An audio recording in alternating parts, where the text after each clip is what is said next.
Okay, I've just shown you how to use the jig to cut a dovetail neck to body joint on your guitar. It also helps you set the correct angle that you need to get the correct action at the 12th fret. The next thing I'm going to do is show you how to use the jig to cut a Mortise and Tenon. In my opinion, this joint is much easier to execute than the dovetail. First of all, you don't have the compound angles to deal with. You just have straight sides. So it's a little easier to execute this joint. So the first thing I've done is securely clamped the jig to my bench. That way I can work securely without it tipping over. Next I'm going to take my guitar that I've clearly marked the center line on there and place it into the jig underneath here like so. And make sure that you align the center line with the center line of the jig. Once the center line of your guitar is aligned with the center line of the jig, then go ahead and turn the knob to clamp it off. This will secure it in place.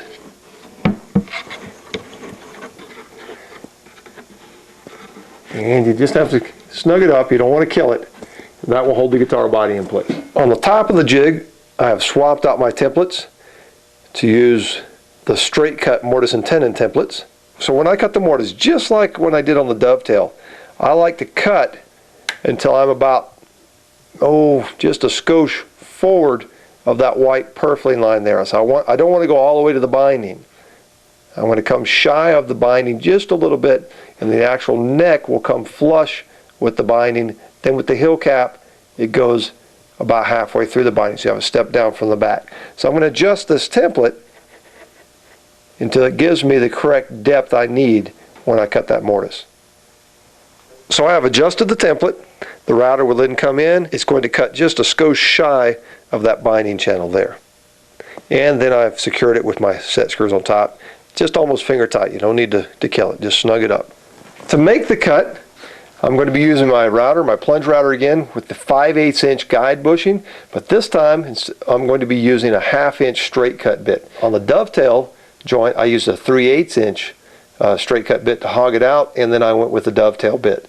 On this one, it's a little easier. All you have to do is just use the straight cut bit, and that is a 1/2 inch straight cut bit in a 5/8 inch outside diameter guide bushing. So I'm going to place the router onto my jig and template. I'm going to bottom it out. That's 0. And then I'm going to set my depth gauge to 7/8 of an inch. And I've made myself this high-tech shim here. If you want to do something like that, it makes it real easy to set your depth. 7/8 of an inch. There we go. Now I'm ready to make the cut. So there are a few things to remember as you make your cut. I like to make the first cut. I bottom it out and I go in about a 1/16 or so, and I make a pass around there. I pull the router out. Make sure that you are indeed centered. Make sure you're at the correct depth going into the guitar body. You can check all that. If you need to make adjustments after the first one, then you can go ahead and do that. Also, do not remove the router from the jig with that bit extended. You will tear up your template if you hit it. Also, it's very dangerous with that bit exposed. So either wait for the bit to stop spinning or retract it into the router housing. So here we go with the first cut.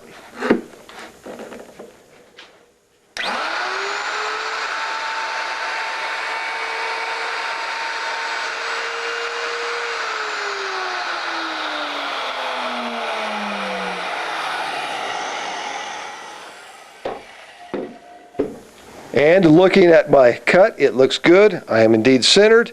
I got the consistent depth all the way around, and I'm just shy of my binding in the back side here. So I'm going to go ahead and proceed to make the cut. I want to do this in several passes, just like I did on the dovetail. Don't try and hog it all at one pass. Take a 6 passes or so.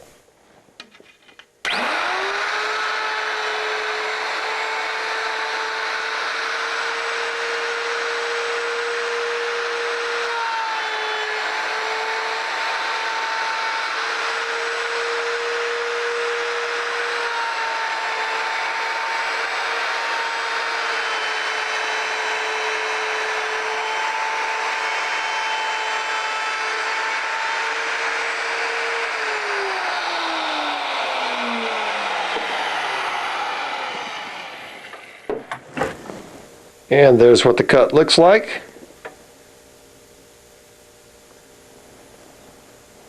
And I have gone down to 7/8 of an inch. And you probably want to check the depth of that with a ruler. Make sure you are at a consistent 7/8 of an inch deep all the way around there.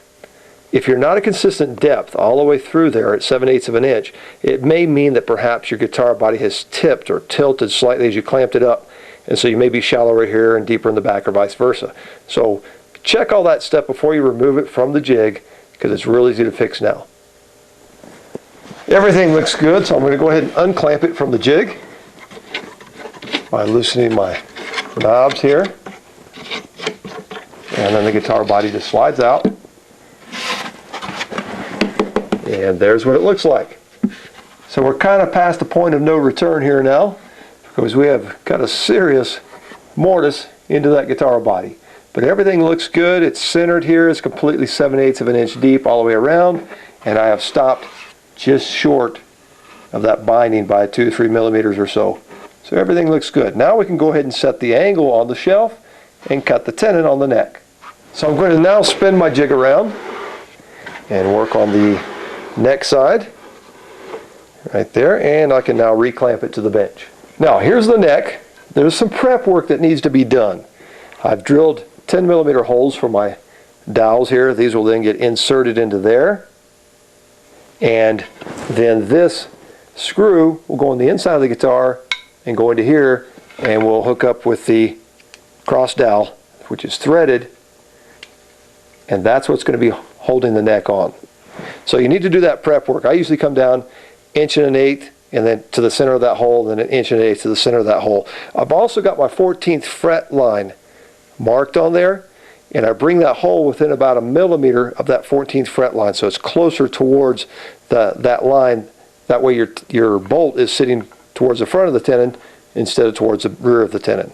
I've also shaped this just a little bit so that it will all get cut off. If I leave it nice and wide, the tenon or the template doesn't go quite that wide, so you'll have a little bit of handwork to do. So if you just kind of pre-shape this a little bit, that way you can cut it all consistently with your router.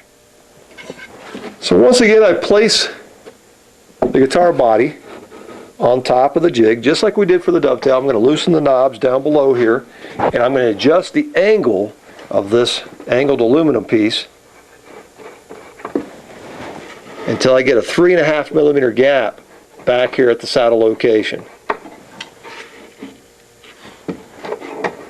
You want to make sure that your heel block on the sides here is flat on the top, and you also want to make sure that this portion is flush up against the bottom of the angled piece. And then dial this in until you get a 3.5 millimeter gap. That's looking right about there.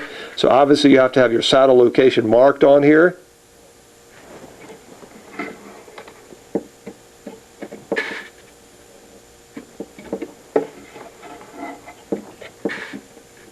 And I'm now at 3.5 millimeters. So I'm going to reach around the other side of the jig and lock it in place. And we are good to go. Double check it, make sure things have not moved. 3.5 millimeters. I can now place the neck on the neck side of the jig and go ahead and cut the tenon. When placing the neck onto the shelf, it's got an angle on it.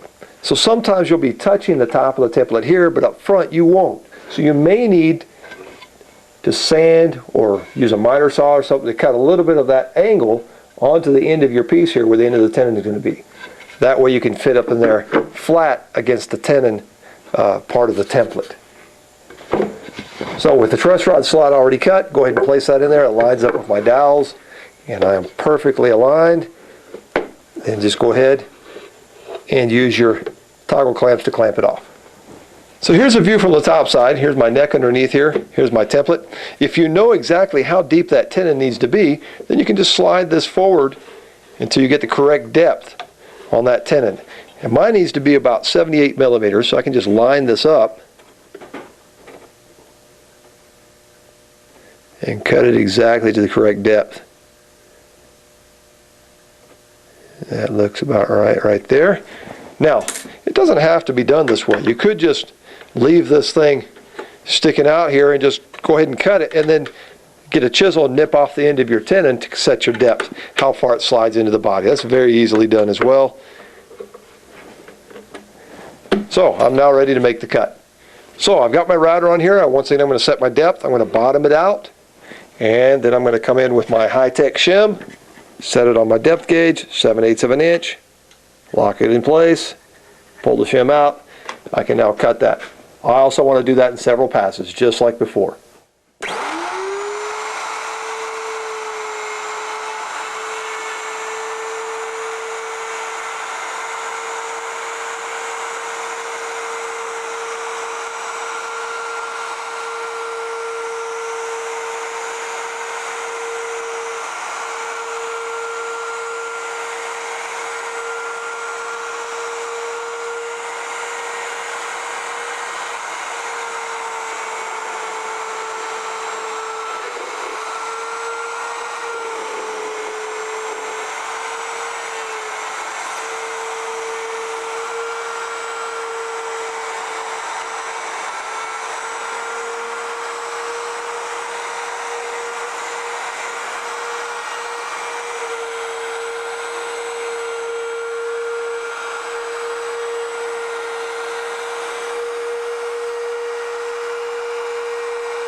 After the cut, I can now release the toggle clamps, pull the neck out, and you'll see that I hadn't trimmed my neck quite close enough, so I've got a little bit I need to trim off there. You can come in and do that with a saw or with a bandsaw or even by hand, but you got to get rid of all that excess so you can set that on the neck. Probably you should trim your neck just a little bit closer as you put it in the jig, that way you don't have that issue. Okay, so I now have taken the neck out of the jig. I'm going to come in and test my fit. And it should slide down in there flush, and it does. Flush here, flush here. The tenon is not bottoming out. If it is, if perhaps it's just a little bit too long, take a little bit off the end of the tenon so that it sets all the way down in there on the shoulders. Now, we're not done. We've got more to do. I want to check the gap down here at the saddle. I also want to put a straight edge on here and check it from left to right to make sure that this thing is indeed on the center line. So I'm going to place a straight edge on the neck, extend it out over the body, and down here at the saddle location, I'm going to check it for 3.5 millimeters. That was our magic number. And it is indeed 3.5 millimeters exactly. So it passes the first test. Now I've got to see if it's going to pass the center line test. So I'm going to place a long straight edge, and I'm going to center it on the center line right there, and then up on the top edge by the peg head, I'm going to center it as well and see if we are indeed on the center line. So I've now run my straight edge up to the top, and it is indeed centered right down that truss rod slot. So it passes that test as well. Now the key to setting any neck, mortise and tenon or dovetail, doesn't matter, is to have this area here where the neck shoulders are going to hit flat. Now notice out here they slope off obviously, but you want there to be no daylight in there under that straight edge. It's got to be flat, and you probably should take care of that before you even do your router work. This one's checking out okay. You will have extreme problems setting any neck if this happens to be lower than this, or if you have a dip in there, because everything here that you just cut in the router on your shoulders is flat. And this particular neck happens to be sitting really nice under there. There's no gap there, and there's no gap there. Now, one thing I'm going to do is go ahead and trim this neck to length. And what I like to do on my guitars is have the neck stop with that binding right there.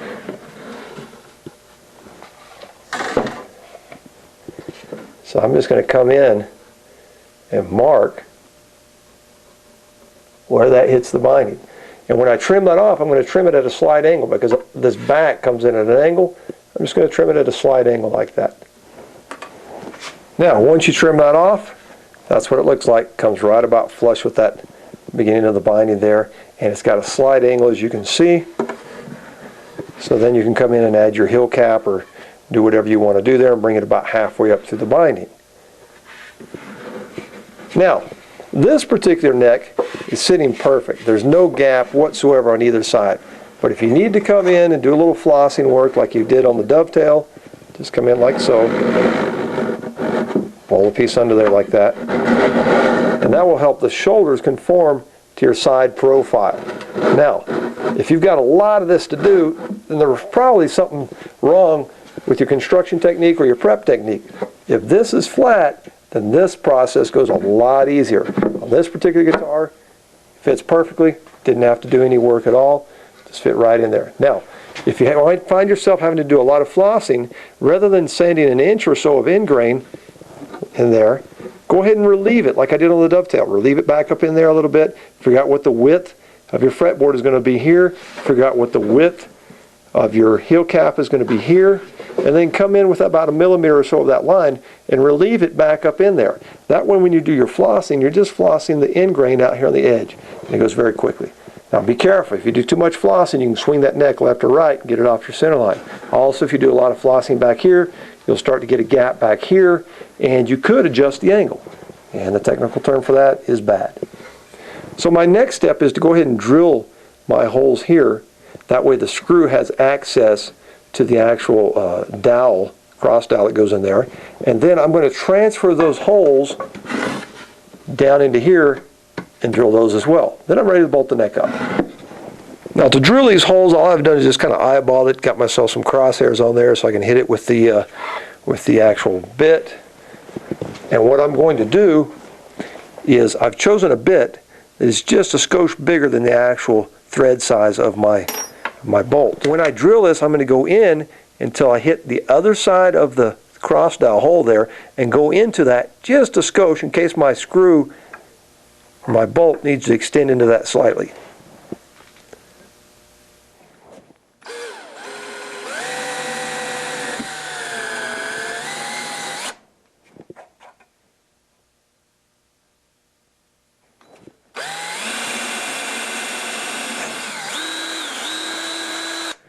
Notice how I also opened it up just a little bit.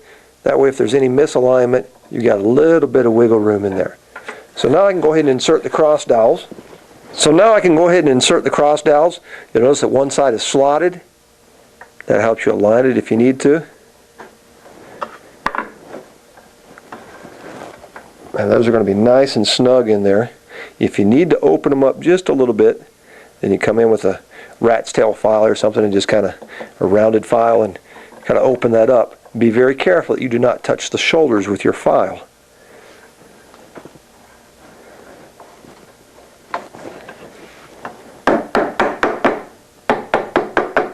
So once you have your dowels inserted, go ahead and then insert the screws, and then if you need to align that, it's very easy to just push that bolt one way or the other.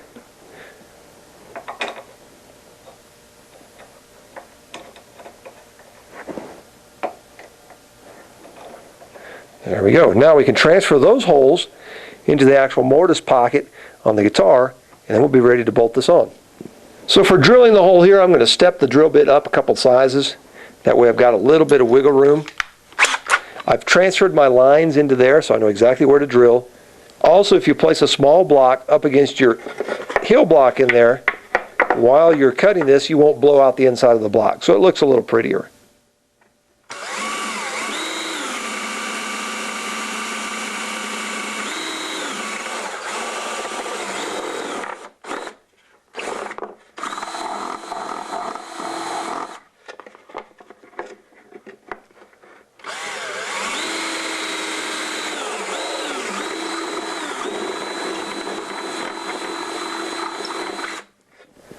So now I'm going to come in, place my neck on there, and I'm going to go inside the guitar with the bolt.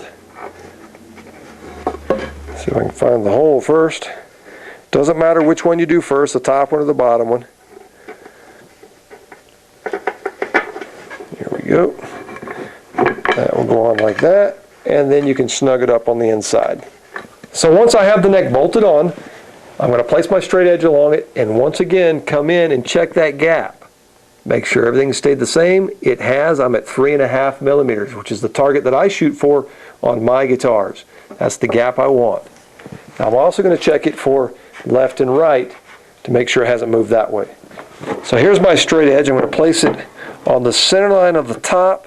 I'm going to line it up here at the body joint, and I'm going to check it out here on the nut end, and it is indeed aligned.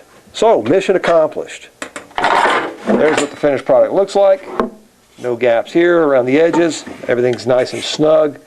And this guitar is ready to continue building. Now, talking about building, some guys like to go ahead and carve their neck and everything before they do this. That's fine. This guitar neck still needs to have the peg head veneers put on. It still needs to be carved. Still needs to have the holes drilled. So whatever process or order you take the process in, feel free. Right now, the neck is set. We can unbolt it, pop it off the guitar, and continue working.